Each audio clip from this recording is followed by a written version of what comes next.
மகா சிவராத்திரி. சற்று நீண்ட பதிவு, முழுமையாக ஸ்கிப் பண்ணாம கேளுங்க. உங்கள் நண்பர்களுக்கும் பகிருங்கள். மகா சிவராத்திரி வரலாறு மற்றும் ரகசியங்கள். மகா சிவராத்திரி எதனால் கொண்டாடப்படுகிறது? இரவு முழுவதும் ஏன் கண் விழிக்க வேண்டும்? இரவு முழுவதும் ஏன் தீபங்கள் ஏற்ற வேண்டும்? எல்லா கேள்விகளுக்கும் ஆன்மீக வழியில் ஒரு பதிலும், அறிவியல் ரீதியான ஒரு பதிலும், புராண ரீதியாக ஒரு பதிலும், மருத்துவ ரீதியாக ஒரு பதிலும், வாழ்வியல் ரீதியாக ஒரு பதிலும், ஆக எந்த விதத்தில் வேண்டுமோ அந்த வகையில் பதில் கிடைக்கும். இந்து மதம் என்பது மதமில்லை, அது வாழ்வியல் நெறிமுறை. எப்படி ஒரு மனிதன் வாழ வேண்டும் என்று செல்லும் நெறிமுறை. பின்னடைய முனிவர்கள், சித்தர்கள், ஞானிகள் மூலம் மக்களுக்கு இறைவனால் சொல்லப்பட்ட விதிமுறைகள் என்பதே நிதர்சனமான உண்மை. சரி, இனி ஒவ்வொரு ரீதியான பதில்களையும் பார்க்கலாம். சிவராத்திரி என்பது விழா அல்ல, மனதை கட்டுப்படுத்தும் மகா விரதம். அதனால் இதை கொண்டாடுகிறோம் என்று சொல்வதை விட அனுஷ்டிக்கிறோம் என்று சொல்வதே சரி. சிவராத்திரி என்றால் பட்டினி கிடப்பது, கண் விழிப்பது, கோவிலுக்கு போவதுடன் நின்றுவிடாமல் இதன் தத்துவம் உணர்ந்து இந்த விரதத்தை அனுஷ்டித்தால் வாழ்க்கை என்றால் என்ன என்பதை புரிந்து கொள்ளலாம். நம் மனம் சந்திரனின் இயக்கத்தை பொறுத்து செயல்படுகிறது. சந்திரன் வளரும் நாட்கள் 15, தேயும் நாட்கள் 15. இதில் தேய்பிறையின் 14வது நாள், அதாவது அமாவாசைக்கு முந்தைய நாள், சந்திரன் ஏறத்தாழ மறைந்துவிடும். நம் மனமும் இப்படித்தான். ஒரு நாள் ஒன்றை அடைந்தே தீர வேண்டும் என்ற ஆசை பொங்கும். அடுத்த நாளே அது எதற்கு, அதனால் என்ன பயன் என எண்ணி அந்த எண்ணம் தேய்ந்து போகும். மறுநாளே விட்டேனா பார் என்று அதே ஆசையின் மீது லயிக்க ஆரம்பித்துவிடும். இப்படி நிலையில்லாமல் இருப்பது மனம். சிவராத்திரியை ஏன் தேய்பிறையின் 14ஆம் நாள் அனுஷ்டிக்கின்றனர் தெரியுமா? மனித மனம் ஒரு நிலைப்பட தியானம் அவசியம். அலைபாயும் மனதை சிவத்தின் மீது வைத்து எங்கும் போகாமல் கட்டி போட வேண்டும். அப்படி கட்டி போட்டாலும் அமாவாசைக்கு முந்தைய நாள் சந்திரனின் சிறு கீற்று போல மனதின் ஏதோ ஒரு மூலையில் முந்தைய ஆசை எண்ணங்களின் சிறு வடிவம் புதைந்துதான் இருக்கும். அதை ஒழித்தால்தான் நாம் பிறவியிலிருந்து விடுபட்டு சிவனை அடைய முடியும். அதற்காக சிவனை வழிபடும் நாளே சிவராத்திரி. இந்த தத்துவத்தை உணர்த்தத்தான் சிவனை இங்க வடிவில் படைத்தனர் நம் முன்னோர். லிங்கத்தின் பானம் ஏறத்தாழ முட்டையின் வடிவில் இருக்கும். ஒரு முட்டை படம் வரையுங்கள். அதற்கு முதலும் இல்லை, முடிவும் இல்லை. சுற்றி சுற்றி போய்கொண்டே இருக்கும். அதே போன்றுதான் சிவனும்.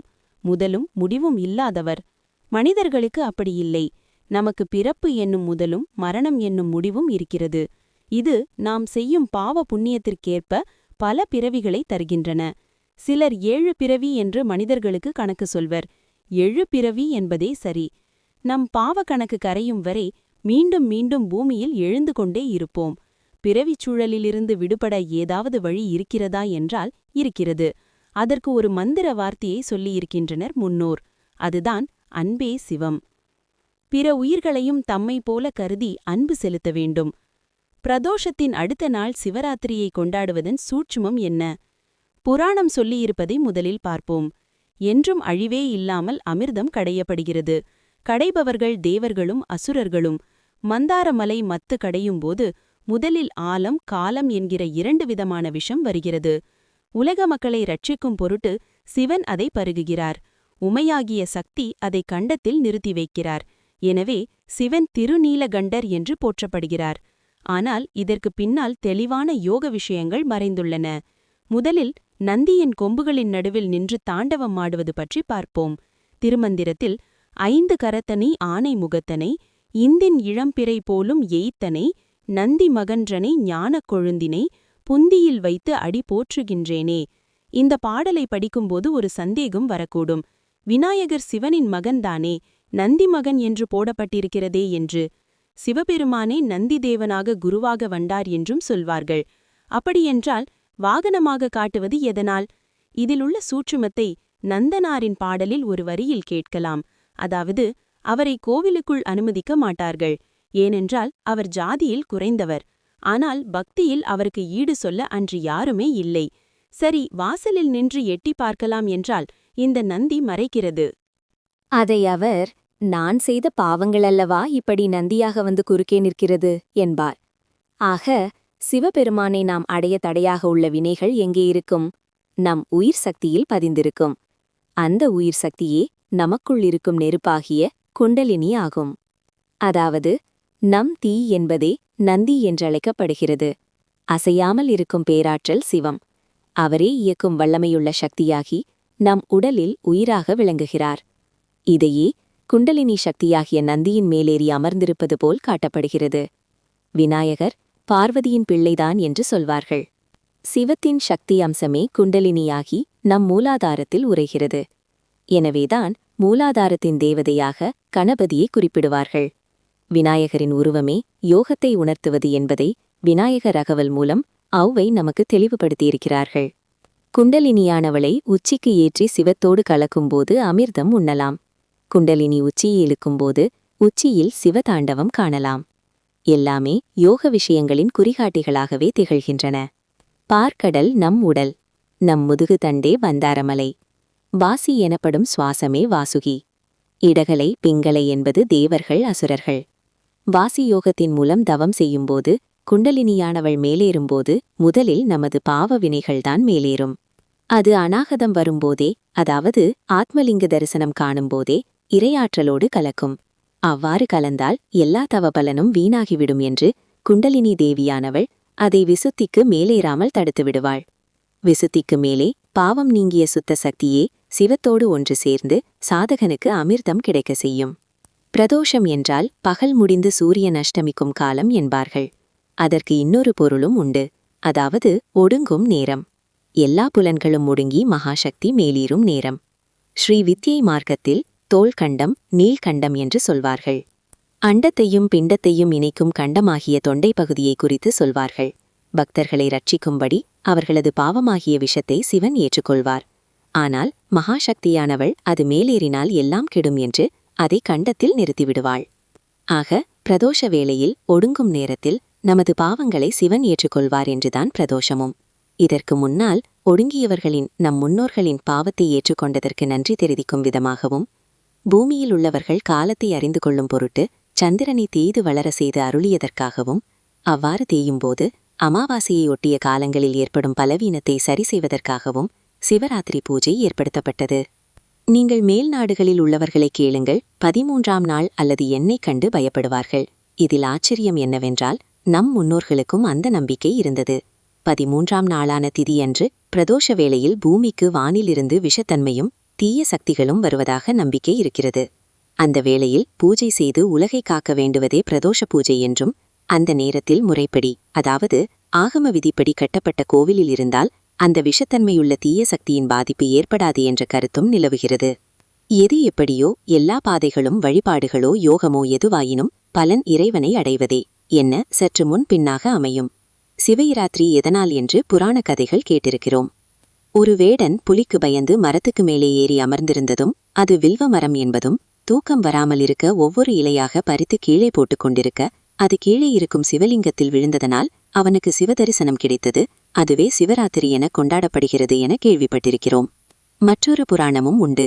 4 முகம் கொண்ட ஆயனும் திருமாலும் தங்களுக்குள் சொற்போரிட்டு தன்னை தேடின பொழுது சிவபெருமான் திருவுளம் கொண்டு மாசித் திங்கள் 14ஆம் நாள் திங்கட்கிழமை திருவோணம் கூடிய நல்ல நாளி ராத்திரி 14 நாழிகையில் மகேஸ்வரமூர்த்திமாக அடியும் முடியும் காட்டாமல் அவ்விருவருக்கும் காட்சியளித்து விசாரிக்கும்போது பிரம்மதேவன் சிவனாரின் திருமுடியை கண்டதாக பொய்யும், திருமாலானவர் திரு அடியை காணவில்லை என்று மெய்யும் விளம்பினபடியால் நான்முகனுக்கு கோவிலே இல்லாமல் போவது என்ற சாபமும், திருமாலுக்கு காத்தர் சிறப்புரிமை உண்டாகக் கடவது என்று வாழ்த்துமும் அருளினதன்றி, அக்காட்சி ஒரு 3.25 நாழிகை அளவு விளங்கி மற்ற தேவர்கள் எல்லோரும் கண்டுள்ளமையால் லிங்கோத்பவ காலமே முகூர்த்தம் என்றும், இராத்திரியில் பரமசிவன் மகேஸ்வரமூர்த்திமாக தோன்றினபடியால் சிவராத்திரி என்றும் பெயர் பெற்றது.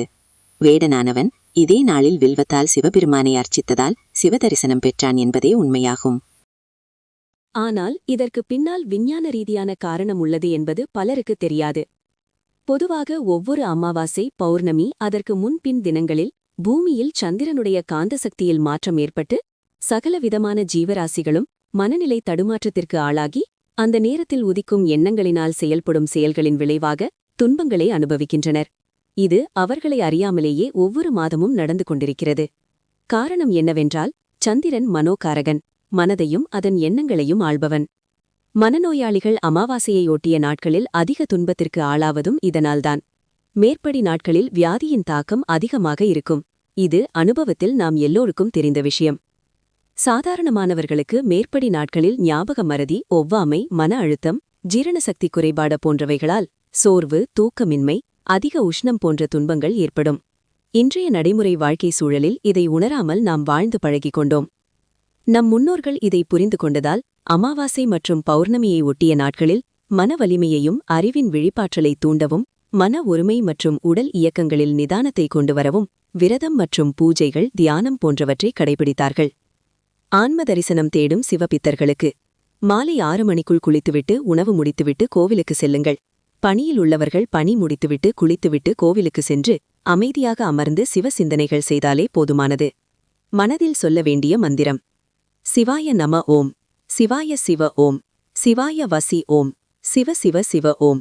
இப்படி செய்வது ஒரு விதம். மற்றது 9 லிங்க தரிசனம் ஒரே இரவில் தரிசிப்பது இன்னொரு விதம்.